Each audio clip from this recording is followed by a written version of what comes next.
Hello everyone, welcome to ML chemistry classes. और आज के वीडियो लेक्चर में हम लोग डिस्कस करने वाले हैं about the derivation of Bohr's atomic radius. Normal school level पे आप लोगों को डेरिवेशन नहीं नीडेड होती है, आप लोग डायरेक्ट फॉर्मूला बेस्ड क्वेश्चन कर सकते हो। तो अगर आप कंपटीशन के स्टूडेंट हो तो आप लोगों को डेरिवेशन सीखनी जरूर चाहिए। देखिए, इस टॉपिक को स्टार्ट करने के लिए सबसे पहले हम लोग एक बार बोर्ड का पोस्टुलेट देख लेते हैं। बोर्ड ने आपको क्या कहा था कि जो इलेक्ट्रॉन होते हैं वो न्यूक्लियस के अराउंड सर्कुलर पाथवे के अंदर रिवॉल्व करते हैं और इलेक्ट्रॉन और न्यूक्लियस के बीच में क्या होता है, force of attraction, Coulombic force of attraction. जब इलेक्ट्रॉन रिवॉल्व करता है तो वो आउटसाइड एक फोर्स महसूस करता है जिसे सेंट्रीफ्यूगल फोर्स कहा जाता है। तो रेडियस का फॉर्मूला डिराइव करने के लिए सबसे पहले हम ये देखेंगे कि मान लीजिए आपके पास में ये एक एटम है और ये हो गया उस एटम का न्यूक्लियस, ठीक है। और उस न्यूक्लियस के अंदर यहाँ पे ये क्या है, आपका इलेक्ट्रॉन है। मैंने कहा एक इलेक्ट्रॉन रिवॉल्व कर रहा है, ये जो इलेक्ट्रॉन है उसका और न्यूक्लियस का जो डिस्टेंस है वो हो गया r, ठीक है। और ये जो इलेक्ट्रॉन मूव करेगा इसकी वेलोसिटी मैंने मान ली v। डन।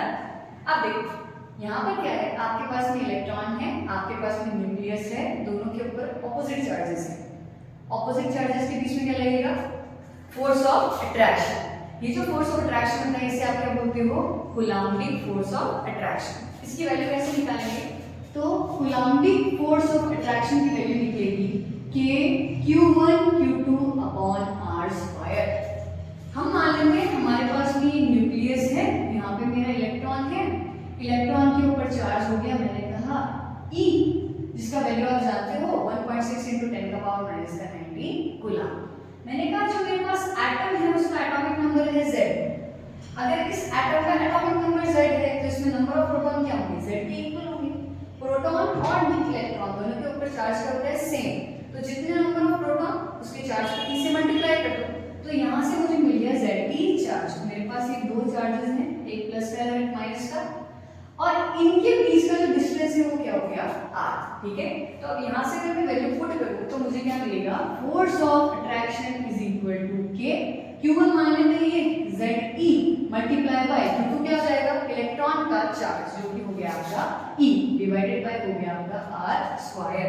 तो यहाँ से force of attraction will be equal to k Ze square divided by r square. इसको लिखो आप इक्वेशन नंबर 1। ये निकाल लिया हमने फोर्स ऑफ अट्रैक्शन। अब देखो एक चीज है ना, क्या होगा, ये इलेक्ट्रॉन क्या कर रहा है, सर्कुलर पाथवे के ऊपर मूव कर रहा है। अगर इस इलेक्ट्रॉन को मूव करना है यहाँ पे तो इसको स्टेबल होना पड़ेगा। स्टेबिलिटी के लिए क्या होगा, अंदर की तरफ जितना फोर्स ऑफ अट्रैक्शन लग रहा है, आउटसाइड भी इसके ऊपर एक फोर्स ऑफ अट्रैक्शन लगेगा जिसको आप क्या बोलोगे, सेंट्रीफ्यूगल फोर्स। इसको बोला जाएगा सेंट्रीफ्यूगल फोर्स। और सेंट्रीफ्यूगल फोर्स की वैल्यू क्या होती है, ये होती है mv²/r, ठीक है। अब अगर इलेक्ट्रॉन स्टेबिलिटी पे है, अगर इलेक्ट्रॉन को इसमें मूव करना है तो force of attraction must be equal to centrifugal force. ये होगी इक्वेशन नंबर 2।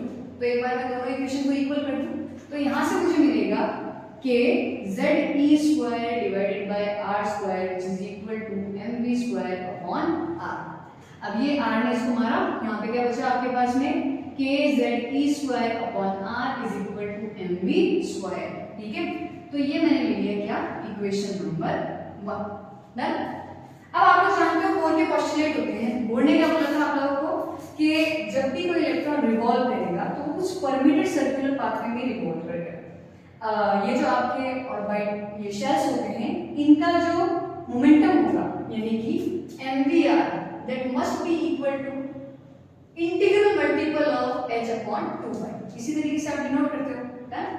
अच्छा, तो अब एक काम करें, मैं इसको वेलोसिटी के इक्वल कर लूं तो यहां से मुझे क्या मिलेगा, ये मिलेगा nh/2π × m/r।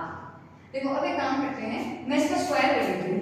तो अगर स्क्वायर करूं तो क्या होगा, v² = n² h² 2 का स्क्वायर हो गया 4, पाई का स्क्वायर हो गया पाई स्क्वायर, m का स्क्वायर m² और ये r स्क्वायर।